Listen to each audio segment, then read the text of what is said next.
Third, the American Center in Dhaka organized a seminar on Muslims in America. And I was joined by two other speakers, one of them who had visited the United States on some US exchange program.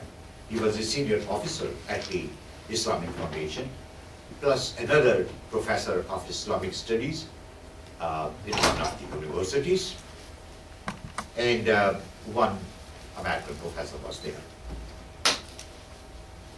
What was striking about this was that the American Center in Dhaka was located in the heart of downtown Dhaka, in Moti Jheel,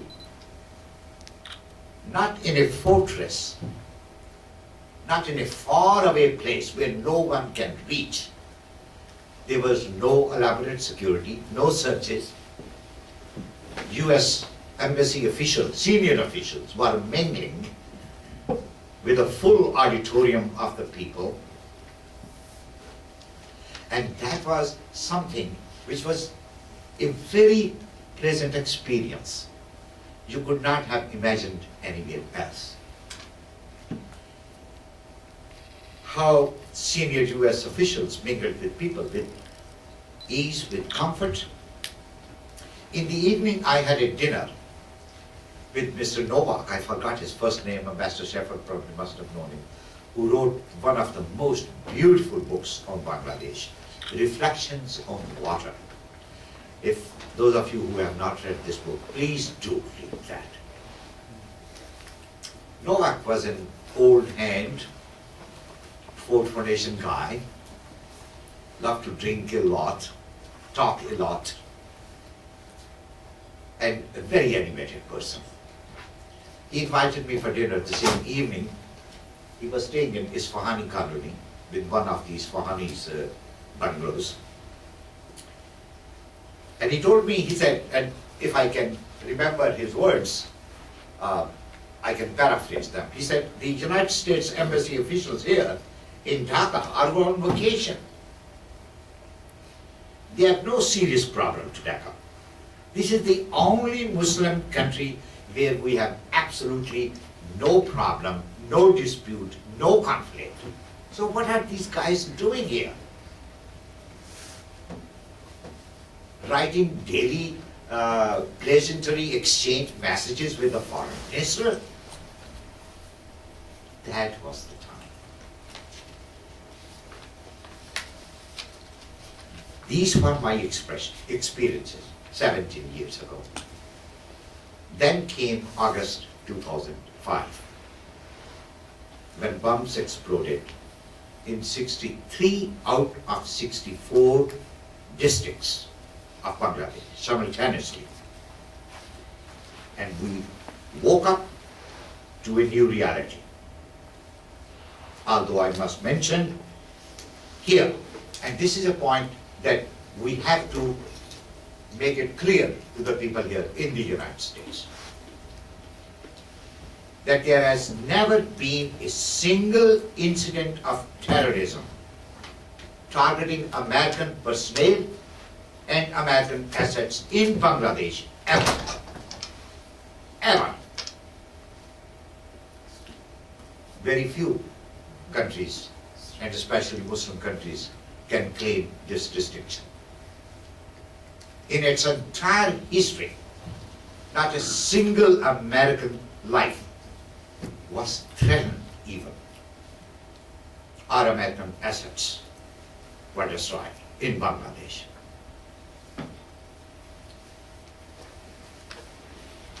There was another thing. The earlier speaker, I cannot match his eloquence, his knowledge, his association at the highest level with the Bangladesh government. But there is another interesting thing that has to be noted. Immediately after these bombings took place in August 2005, in September 2005, one of the largest madrasas in Bangladesh, Jamil Madrasa in Bogra, which is a very large Deobandi madrasa, probably the third largest after Hathazari and Potia. they assembled, convened a meeting of all the senior ulama, close to 250 ulama of all Deobandi madrasas in Bangladesh. They assembled there and they passed a unanimous resolution condemning terrorism, whatever the cause, whatever the excuse. Such a categorical condemnation of terrorism, extremism, has not come from any Muslim country. Not from Cairo, not from Pakistan, which has now become probably most vulnerable to the suicide attacks and terrorism. But every time the Pakistani ulama issue a statement against terrorism, you would see a lot of ifs and buts, and however, therefore, notwithstanding kind of thing. Terrorism is bad, however, since injustices are being inflicted on Muslims, therefore, this, that. If you read this statement, I have the original copy with me, not at this time. 4-page statement. Clear condemnation and total disassociation from the terrorists of the JMB type of Bangla Bhai and Sheikh Abdul Rahman and all those Erickson, what was his name? Professor Ghalib, Asadullah Ghalib of Rajshahi University. By the way, I must mention here in my all modesty that recently I completed a 3-year study of the madrasa system in Bangladesh. I have been visiting for 3 years and one study has already been published by NBR, National Bureau of Asian Research, Seattle, Washington. The other 2 studies will be published. The previous speaker was also speaking about the women education. Very few people know, and this is another very interesting fact. I'll have some kind of footnotes, but Bangladesh has the largest number of madrasa students in the entire world. Largest number of madrasa students in the entire world, both the Alia madrasas and the Qawmi madrasas.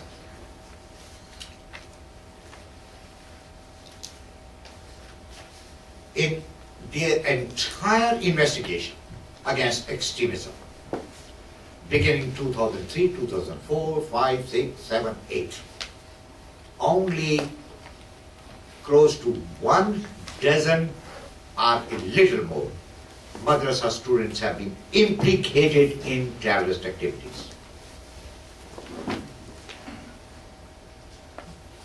And if you read my report, things will become probably clearer. But the interesting thing I wanted to point out was, which again Bangladesh is leading the march, the modernized English medium madrasas. A large number of them catering to the needs of the middle classes in the urban areas, where the most modern curriculum and syllabi is taught to the students, the boys and girls, math and science and English literature and the other languages and economics and political science and sociology, along with the Islamic sciences. This is a new phenomenon. Thirdly, Bangladesh has the largest number of women madrasas, and they only started in Bangladesh. The Pakistanis are only trying to catch up now. And they are doing much better than probably the male madrasas. Anyway,